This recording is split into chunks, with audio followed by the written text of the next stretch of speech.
write. I have a big complex about writing, and I write for many magazines and on a blog.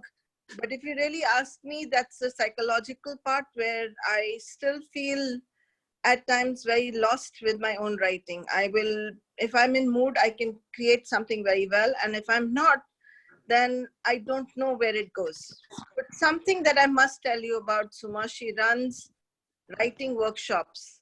And I started attending her first workshop. And for the last 6 months, I have not been able to really write or do anything. To be really honest, whatever I do today or any knowledge that I have of how to write, it goes back to Suma.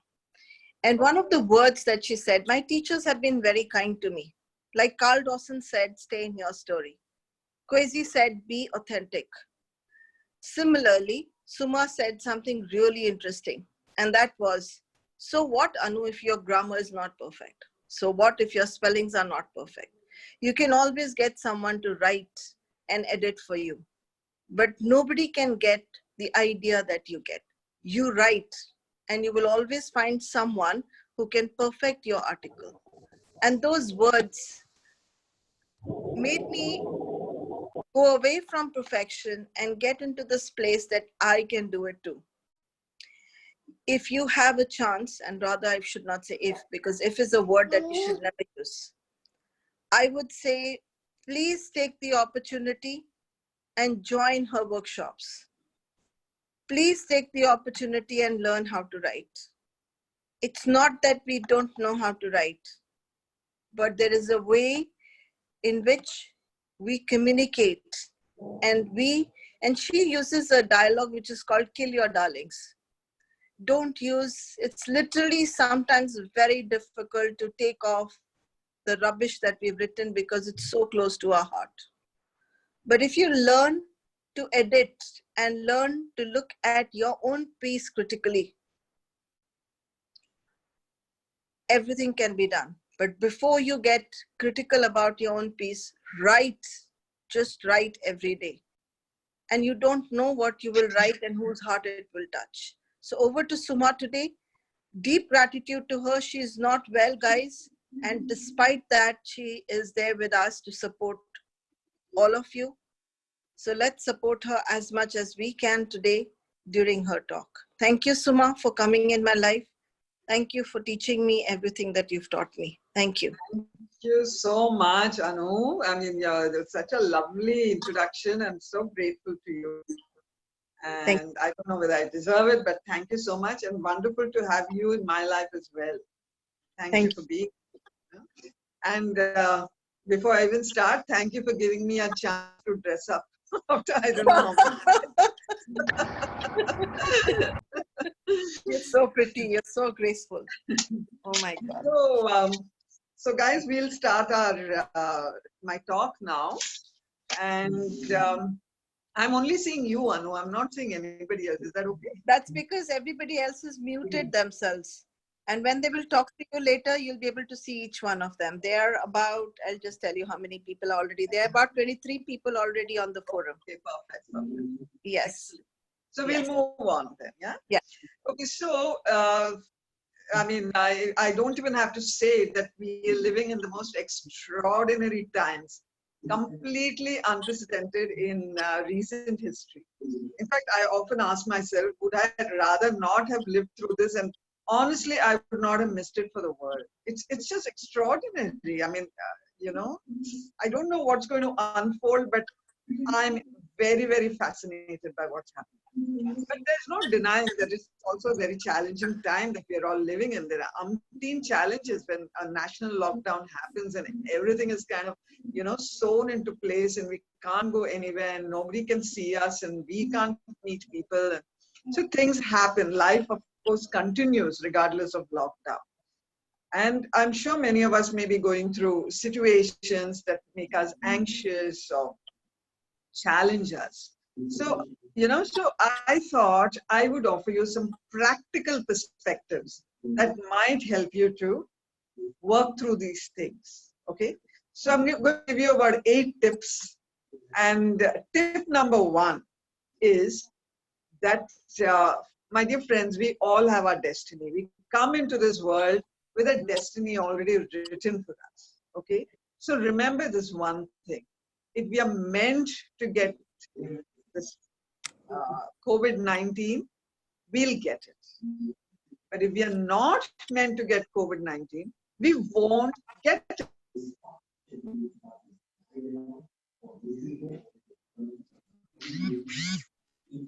Please mute yourselves. Thank you Similarly, so much. Everybody mute themselves. Thank you.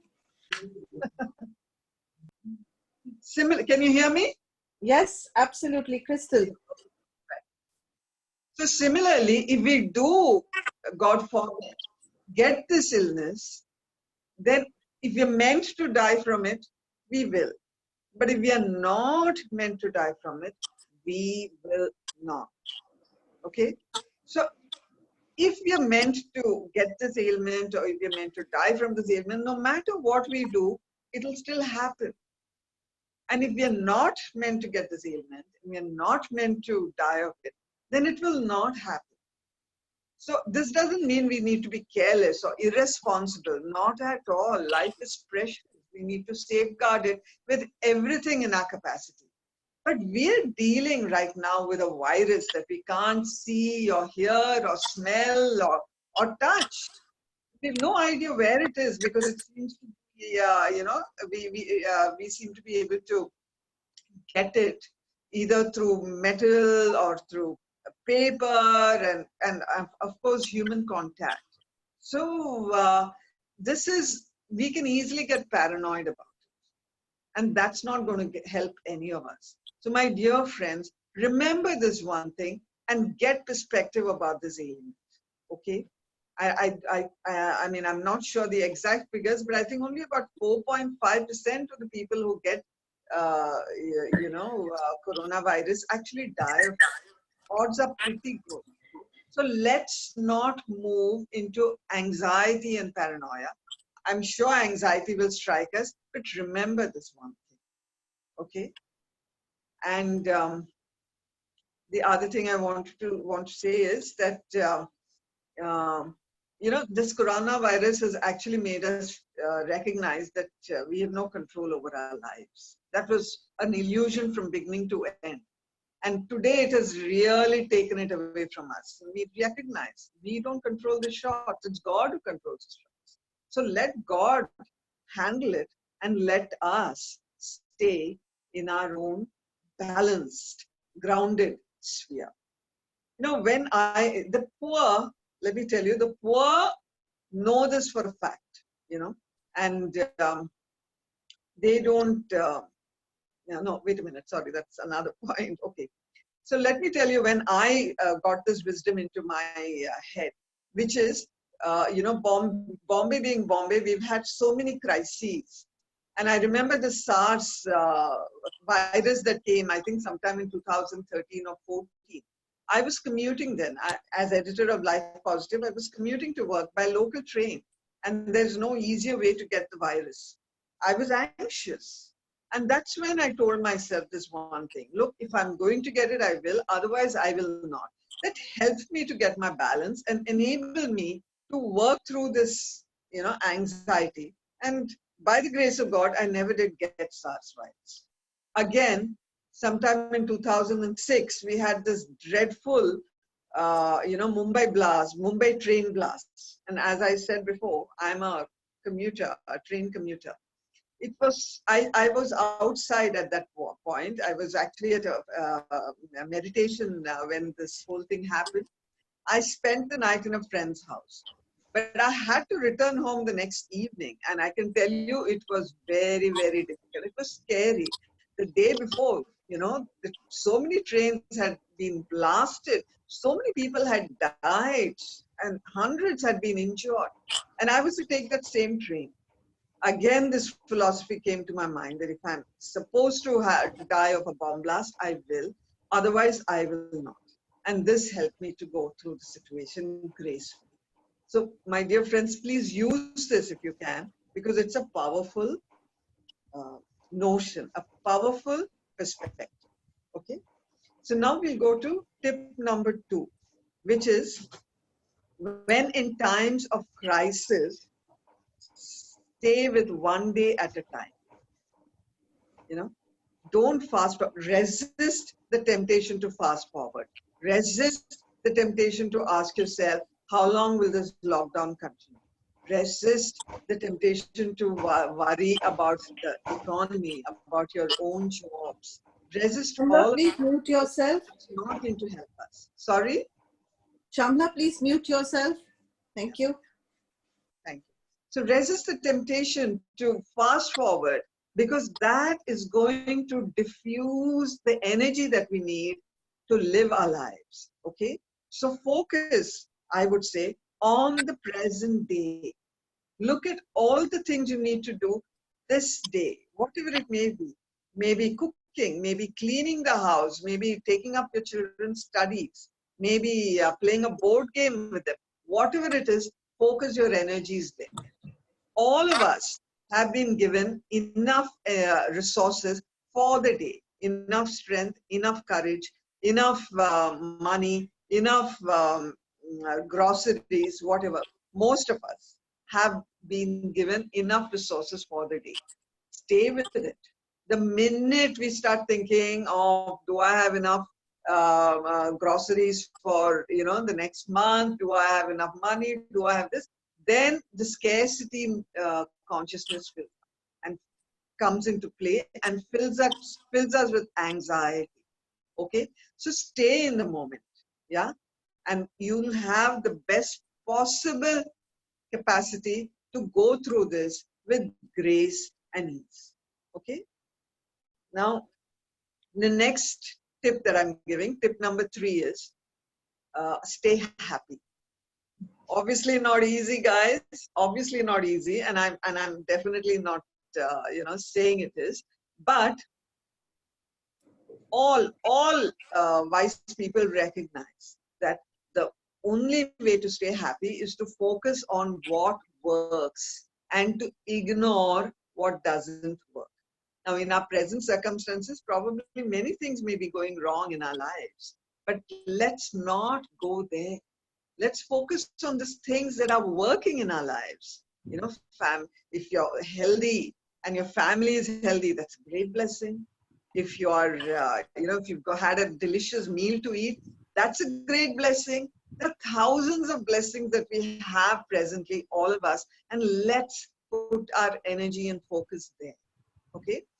I would advise you to live and take your joy from the small little moments of the day. Small little moments. Children know how to do this very well. They simply enjoy whatever is unfolding. Let's learn to do this from them. Okay? So maybe it's a board game you're playing. Maybe you're listening to some music. Enjoy that. Maybe you're dancing. Maybe you're singing. Maybe you're writing. Maybe you're drawing. Enjoy all of that. Maybe you're learning some new recipe. Enjoy that. There are millions of ways, that we can make ourselves happy. To do it. Because that will give us the great... This one, Suma. Please mute yourself. Guys, everybody please mute yourself. Thank you.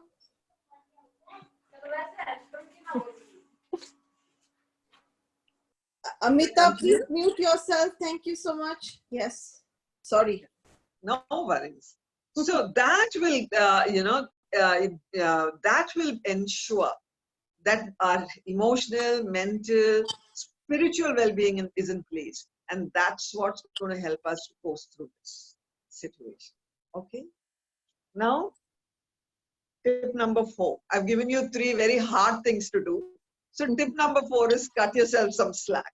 It's not going to be easy. We've all gone through this. There are going to be times when you're really going to feel overwhelmed. Who's going to do all this cooking? Who's going to do all this cleaning? And who's going to take up the children's studies? Who is going to do whatever. There are so many things unfolding in all our lives, and it can seem like a huge challenge. So when this happens, just cut yourself some slack. Be kind to yourself. This is a time when we really need to be kind to ourselves. This is a time when we really need to love ourselves, okay? So when you're going through a down phase, talk tenderly to yourself. Do self-talk. Tell yourself, Anu, I know you're going through a hard time, and I'm so sorry you're going through a hard time, and I really, really love you. Self-talk is very powerful, okay? And allow yourself to feel what you're feeling, and allow yourself to feel all the resistances also that you're feeling, and continue to cradle yourself through all of this so that you can come out of it. When you're feeling a little better, there's a little mantra I use when I feel I can't do things. Okay. So that little mantra is, I can do it. So I'm going to ask all of you to say this, because that's really going to help our spirits to go up. Okay. So repeat it after me. I can do it. I can do it. I can do it. I can do it. I can do it. I can do it. I can so do it. I can so do it. I've got all the resources I need. I've got all the resources I need. I've got God looking after me. I've got God looking after me. I'm strong and I'm capable and I'm smart. I'm strong, I'm capable, and I'm smart. I can so do it. I can do it. Yeah. So guys, make a note of this and keep telling yourself. The problem is we keep telling ourselves, I can't do it. And that's why all these anxieties come up. Let's instead remind ourselves that, at the end of the day, we're part of God. I mean, we're God stuff. So why can't we handle these things? We can. We have all the capacity inbuilt in us, we just have to believe it. Okay. So now moving on to point number 5, right? Let's be extra careful during these times. This is a time when instead of running, we need to walk. This is a time when we need to be as conscious as possible about what we're doing, right? Because if anything goes wrong, then it's going to be hard to rectify. The whole country is in lockdown, Like, for instance, what happened to me was that in a moment of carelessness, can you hear me, Anu? Absolutely, Crystal. Okay. In a moment of carelessness, I, switched off the tap without switching off the geyser. And now my geyser is blown. And there am I lugging hot water from my, stove every day, not just for my bath, but even for washing my clothes. That's a long story. I won't get there. So these are the things we need to protect ourselves from. So be very careful about your appliances, but absolutely most important, be very careful about your health. Be very careful about your health. Eat light, guys, and, eat healthy. Do a certain amount of exercises. Yes, we are all doing, I presume, a lot of cooking, cleaning, washing. That's great. Wonderful. Little yoga is not just, not just great exercise, but it's also a great relax. So some exercise, some meditation, if any of you are into that, some chanting, getting in touch with God. This is a time when I'm sure all of us are remembering God pretty much. So getting in touch with God. All these things will enable us. And, above all things, let's ensure, that we're as careful as possible so that there are no accidents. Okay? So be very careful. Take your time about things. Don't rush into anything. Carefully and consciously, let's live moment by moment. Not only is this a fantastic spiritual exercise, it keeps us safe. Okay? So now, let's move to tip number 6. Consider alternatives. Friends, I don't know about you, but I'm a great believer in alternative therapies, because from what I understand of alternative therapies, it builds up our immunity. And at the end of the day, that's what's going to keep us safe. At the moment, allopathy does not have any solutions. So until those solutions come about, I'm going to recommend that we look at all these kitchen remedies. There are so many kitchen remedies, so many remedies in Ayurveda, in homeopathy, in acupressure, in acupuncture, in so many, Reiki or pranic healing, so many different ways we can build up our immunity. So I'm going to recommend that if you have access to any of these options, Please give it a go. Now, I had a forward coming to me, and I think many of you would have also got it, sent by an Indian living in China. And, and what he says is that the way the Chinese handle this problem was quite simple actually. They just, I mean, many of them did not even go to hospital because I think they were relatively okay. So they gargled 4 times a day. They steam inhaled 4 times a day. They drank water, hot water 4 times a day, and they drank hot milk 4 times a day. Now, this is not rocket science, and it may not help us, but for sure it's not going to harm us. So why don't we give it a go? Let's consider this. Alternatives, my dear friends, really have helped so many thousands of people, even after allopathy wrote them off. I'm persuaded that this can help us in these times. And in India, we have many, many, many alternative therapies that we can certainly look at. Okay. Now, we go to tip number 7, which is let's learn our lesson. Now, I'm totally convinced, and probably you are too, that what we're going through just now is a karmic visitation. It's not come for nothing. We have created this coronavirus because we've been living, I would say, imbalanced lives.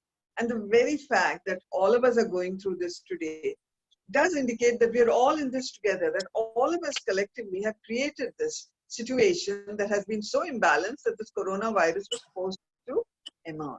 Okay, so what do we do when we have a karmic visitation?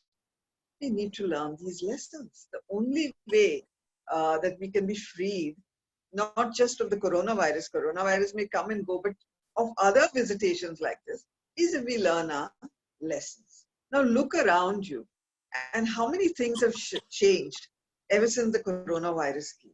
Okay, we've all, we're locked down, and we're not traveling anymore, and pollution has cleared up a lot, and the skies are blue, and we're sitting at home, and with families or maybe alone, but we're at home, and it's an and we're learning how men are learning how to cook and clean. Women are learning to cope without maids. Children are learning to help out. There's a certain environment that's happening where we're all clearing up our own messes, and we're all taking responsibility for our situation. Okay, so let's ask ourselves, what is the lesson I have to learn? Now, my own lesson, one of the few that I've learned, that I've had to learn, was that I don't like housework. I don't like doing it. If my maid doesn't come for 2 days, everything remains exactly the way it's been. But now, today, I'm sitting and cleaning my dishes, washing my dishes, cleaning and swabbing the house, and I'm washing my clothes because, hello, I never bothered to buy a washing machine. So I'm doing all that, and I'm at the end of the day, I'm pretty pleased that yes, I've learned to be independent. That doesn't mean I'm not going to have my maid back. I sure will. In fact, I'll give her 2, kisses also if they're okay with us. if the authorities are okay with touch. Otherwise, definitely a flying kiss she's going to get from me. But at the same time, next time she goes on leave, I'm not going to get into a flap. I know I can cope with the situation, and that's a strength. Okay. So those lessons that we individually need to learn, each of us will have to figure out for ourselves. But there are some lessons each of us has to. Please mute yourself, Priya. Thank you. Please mute yourself, Priya. Shall I continue? Yes, Suma. Thank you. So there are some lessons we need to learn collectively also. And according to me, these are 2 important lessons we have to learn. One is, my dear friends, we do need to move into a more holistic lifestyle. What do I mean by holistic, lifestyle or holistic way of life? By this, I mean, making choices that work for everybody, not just for us. We can't forget that we are part of Mother Earth, that we don't control Mother Earth. We've forgotten that. You know, Mother Earth has been bleeding for years and years and years. We can't forget that there are so many other species that share this world with us and who have equal rights to this world. We've been living as if we are the only species that matter. And that's what half the problem is today. Not half, quite a bit of the problem. So this is something each of us needs to think for ourselves. How can I lead a more holistic life? How can I make choices that work for everybody? Okay? Number two, I'm convinced that this incredible focus on the economy has not worked for us at all. Right now, the economy is at the center of human life. But I don't think it was ever meant to be that.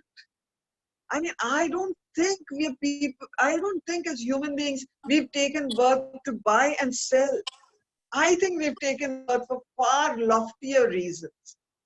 I think we've taken birth, you know, to to find out our life purpose. I think we've taken birth to contribute the very highest skills and capacities that we have and to earn a living through that.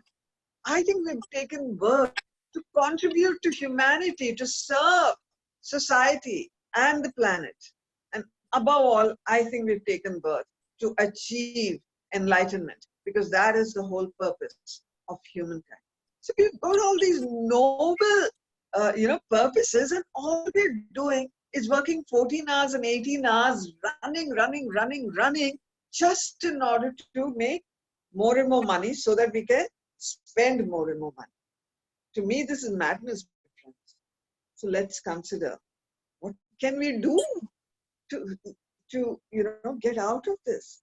Remember one thing: the more number of people get out of this bandwagon, this economic bandwagon, the more chances of systems and everything changing. Change begins with us. If we can change, the world also will change. Now, I'm convinced, that this coronavirus is a total game changer. I don't think the world that we're going to see is going to be the same world we entered in when the lockdowns began.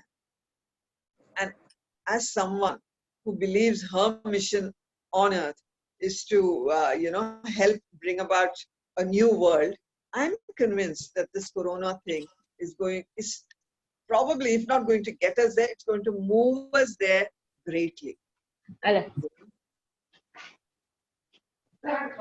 Please mute yourself. Guys, please mute yourself. Thank you. Suma, you can continue. Shall I continue? Yes, please. Thank you. So, I'm convinced that we've got that the world we're going to enter into is going to be a better world. I'm pretty sure that many of us have rethought our priorities. I'm sure many of us have recognized how happy nature has been without us. The skies are blue. Wild animals are gingerly taking back the spaces that we aggrandized. Everywhere you're seeing nature rejoicing has to give us, food for thought. Guys, should we be such a pain to planet Earth? Can we not be a blessing instead? So I do believe many of us have learned our lesson, and I do believe going forward, we're going to be hopefully a more caring and sharing society. Probably a society that's more focused and healing the inequities that exist in society. Probably a society that's focused on family values, on relationships. Because at the end of the day, what we take with us when we leave is nothing but our relationships and the work we've done. So can we focus on these things? That's what we're here for. Could you please mute yourself? Thank you. So that's pretty much, I've said my say. I'll just leave you with one last thought, which is this too will pass. Impermanence is the very nature of the material life. As hard as this battle has been, as scary as this whole thing may appear to us, this too will pass. Dr. Kwesi, you will have to mute yourself. Thank you. And let's really intend that the world we will move into will be a far better world. If that happens, I think we'll all end up being grateful to the Corona. Thank you so much, guys. Thank you. Suma, as we talk,